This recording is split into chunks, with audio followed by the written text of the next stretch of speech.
சட்டை கட்டுறான். ம் டிஎம்கேவே ம் வேண்டாம் வேண்டாம்.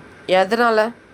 எதனாலன்னா டிஎம்கே ஆட்சி ஊழல், ம் கல்வியில் ஊழல், ம் பெண்களுக்கு பாதுகாப்பு இது ம் எதுவுமே இது இல்லை.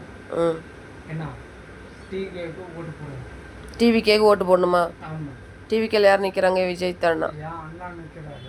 என் அண்ணன் இல்லை, ம் எல்லாருக்கும். நம்ம குடும்பத்தில் ஒருத்தவங்க ஆமாம் டிவிக்கே விசலுக்கு ஓட்டு போடணும். ஆமாம். எதனால? என்ன மாற்றம் இது உருவாகும்னு சொல்லிட்டு நீங்கள் ஓட்டு போட சொல்கிறீங்க? இல்லாத பட்டங்களுக்கு ஒரு ஹெல்ப் பண்ணுறாரு.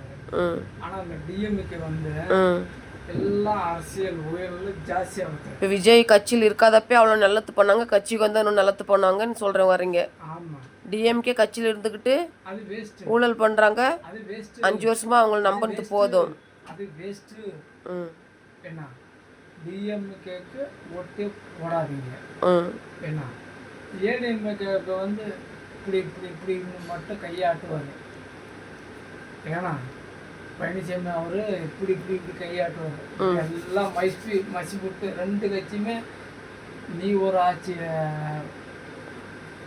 கோயில் பண்ண, நான் ஒரு ஆட்சியை ஒரு டைம் ஒரு அப்படிங்கிற மாதிரி எல்லாம் இப்படி ஒரு டைம்.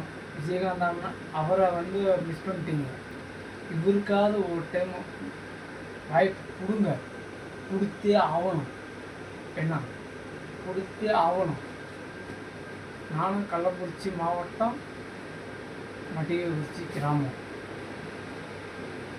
எல்லாருக்கும் ஒன்று சொல்கிறேன், இதில் மட்டும்தான் இருக்குது.